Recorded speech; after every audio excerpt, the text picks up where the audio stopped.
मैं भारत को भारतीयता की मान्यता के आधार पर फिर से खड़ा करना चाहता हूं, उस काम में लगा हूं। महर्षि भागवत कहते हैं कि जिंदगी में 85% बीमारियों को हर व्यक्ति स्वयं ठीक कर सकता है। तो अब तक जो मैं बात कर रहा था कल तक, वो 85% वाला हिस्सा था। इसमें से आपको कोई भी बात ऐसी नहीं लगी होगी जो किसी विशेषज्ञ की मदद से करनी पड़े। अब तक मैंने जितना भी आपको बताया है वो सब इतनी सरल और सहज बातें हैं जो आप स्वयं कर सकते हैं। आज मैं आपको 15% वाले हिस्से की बात करूंगा। जो बचा हुआ 15% हिस्सा है जिसमें किसी विशेषज्ञ की जरूरत है, वो वाली बात आपसे शुरू करूंगा। लेकिन आज आप महसूस करेंगे व्याख्यान खत्म होने के बाद कि अरे ये 15% भी हम कर सकते हैं। भागवत जी की यही खूबी है। वो ये मानते हैं कि दुनिया का हर व्यक्ति विशेषज्ञ हो सकता है। और वो ये भी एक जगह लिखते हैं कि मैं अकेला भागवत नहीं, मेरे बाद और भी हो सकते हैं। वो ये कहते हैं कि जो व्यक्ति भी अपने शरीर का सूक्ष्म अवलोकन कर सके, ऑब्जर्वेशन, सूक्ष्म माइक्रो लेवल पे, वो सभी विशेषज्ञ हो सकते हैं। तो विशेषज्ञ चिकित्सा के स्तर पर आज मैं उनका एक अध्याय आपके सामने लेता हूं। ऐसे उन्होंने लगभग 40 से ज्यादा अध्याय लिखे हैं, उसमें से एक मैं शुरू करता हूं। भागवत जी ये कहते हैं कि जब विशेषज्ञ चिकित्सा की बात आए, गंभीर रोग जैसे कैंसर है, डायबिटीज है, अर्थराइटिस है, तो इसमें वो कहते हैं कि भगवान ने, प्रकृति ने ऐसी व्यवस्था बनाई है कि विशेष गंभीर रोगों की चिकित्सा भी आप बहुत आसानी से, सहजता से कर सके। उसमें से उन्होंने एक जगह लिखा है कि इस पूरे ब्रह्मांड में, पूरी प्रकृति में ऐसी कई चीजें हैं जो एक साथ वात, पित्त और कफ तीनों को ठीक करने की शक्ति रखती है, एक साथ।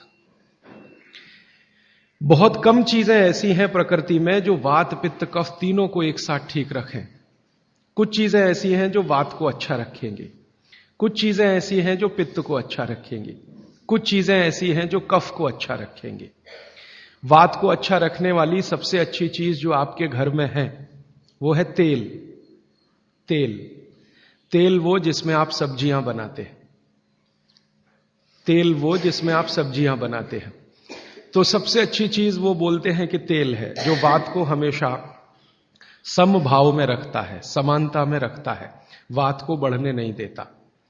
लेकिन उन्होंने एक शब्द पर जोर दिया है कि तेल का माने शुद्ध तेल। अब ये शुद्ध तेल उन्होंने लिखा 3500 साल पहले। आज के विश्लेषण में अगर हम ध्यान दें तो शुद्ध तेल का माने तेल की घानी से निकाला हुआ सीधा सीधा तेल, बिना कुछ मिलाए हुए सीधा सीधा तेल, कोई भी मशीन से निकाला हुआ सीधा सीधा तेल, उसमें कुछ नहीं मिलाया, मतलब नॉन रिफाइंड तेल। नॉन रिफाइंड तेल। अगर आप तेल खा रहे हैं तो भागवत जी का निवेदन है कि आप तेल शुद्ध खाइए, माने रिफाइंड तेल मत खाइए, डबल रिफाइंड तेल मत खाइए। अब आप कहेंगे जी क्यों नहीं खाएं, डॉक्टर तो यही बोलते हैं कि रिफाइंड खाओ, डबल रिफाइंड खाओ तो आपको हृदय घात नहीं आएगा, वगैरह वगैरह। ये जो रिफाइंड तेल है, मैंने इनको देखा है कैसे रिफाइंड किया जाता है। आप भी देख लें, कभी मौका मिले तो बहुत अच्छा होगा। किसी भी तेल को रिफाइंड करने में 6 से 7 केमिकल इस्तेमाल होते हैं और डबल रिफाइंड करने में 12 से 13 केमिकल इस्तेमाल होते हैं। वो सब केमिकल मनुष्य के द्वारा बनाए गए हैं प्रयोगशाला में। भगवान का बनाया हुआ एक भी केमिकल तेल को रिफाइंड नहीं कर सकता। भगवान का बनाया हुआ माने प्रकृति का दिया हुआ, जिसको आप अंग्रेजी में कहते हैं ऑर्गेनिक।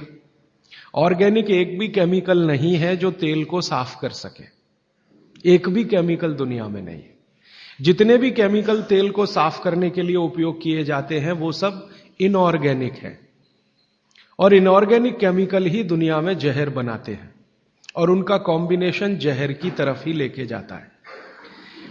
आज की दुनिया में मॉडर्निज्म के नाम पर, आधुनिकता के नाम पर जितने इनऑर्गेनिक केमिकल्स जगह जगह इस्तेमाल हो रहे हैं, वो सब आपको धीरे धीरे उस तरफ ले जा रहे हैं जहां आप जहर अपने ही शरीर में पैदा कर दें। इसलिए रिफाइंड तेल डबल रिफाइंड तेल गलती से भी मत खाइए। भागवत जी कहते हैं कि जिंदगी भर वात को ठीक रखना है, जिंदगी भर। तो वात को ठीक रखने के लिए सबसे सरल चिकित्सा वो बोलते हैं वो तेल का ही है। वो कहते हैं शुद्ध तेल खाइए। शुद्ध तेल माने घानी से निकाला हुआ तेल। अब आपके मन में दो प्रश्न आएंगे तुरंत कि शुद्ध तेल में तो बास बहुत आती है।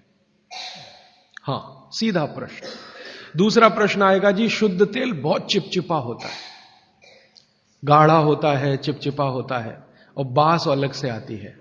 हम लोगों ने जब शुद्ध तेल पर भारत देश के कुछ वैज्ञानिकों की मदद से काम किया, एक तरह से कहें रिसर्च किया, तो पता चला कि तेल का जो चिपचिपापन है वो उसका सबसे महत्वपूर्ण घटक है। तेल में बहुत कुछ होता है, जैसे मैंने आपको पहले दिन बताया ना, मिट्टी में माइक्रो न्यूट्रिएंट्स हैं, कैल्शियम है, आयरन है, सिलिकॉन है, कोबाल्ट है, ऐसे तेल में भी है, हर चीज में है। तो तेल का जो सबसे महत्वपूर्ण हिस्सा है वो उसका चिपचिपापन ही है। और जैसे ही तेल में से ये चिपचिपापन निकाला तो पता चला वो तेल ही नहीं बचा। तेल जिस चीज के लिए खाया जाता है वो बचा ही नहीं, वो हिस्सा ही गायब हो गया। फिर हमने देखा कि तेल में जो बास आ रही है, बास, वो उसका प्रोटीन कंटेंट है। तेल में प्रोटीन बहुत है। जैसे आपने सुना है दालों में प्रोटीन होता है, दालों में प्रोटीन सबसे ज्यादा है, भगवान का, ईश्वर का दिया हुआ। दालों के बाद दूसरे नंबर पर जो प्रोटीन सबसे ज्यादा है वो तेलों में है। तो आप जो तेल में देख रहे हैं कि उसकी बास है, वो बास जो है ना, उसका ऑर्गेनिक कंटेंट है प्रोटीन के लिए। 4-5 तरह के प्रोटीन है सभी तेलों में। आप जैसे ही तेल की बास निकालेंगे उसका प्रोटीन वाला घटक गायब हो जाता है। अब बास निकाल दिया तो प्रोटीन निकल गया, और चिपचिपापन निकाल दिया तो उसका जो फैटी एसिड है वो गायब।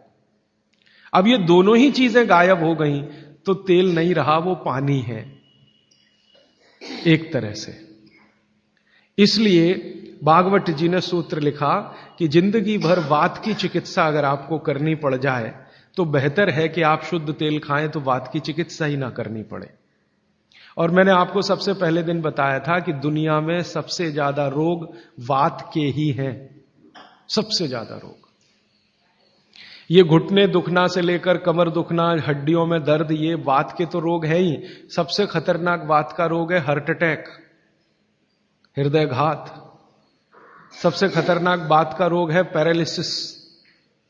सबसे खतरनाक बात का रोग है ब्रेन का डैमेज हो जाना। तो ये खराब से खराब जो रोग आपकी जिंदगी में है, इनमें वात के खत्म हो जाने की या वात के पूरी तरह से बिगड़ जाने की भूमिका सबसे बड़ी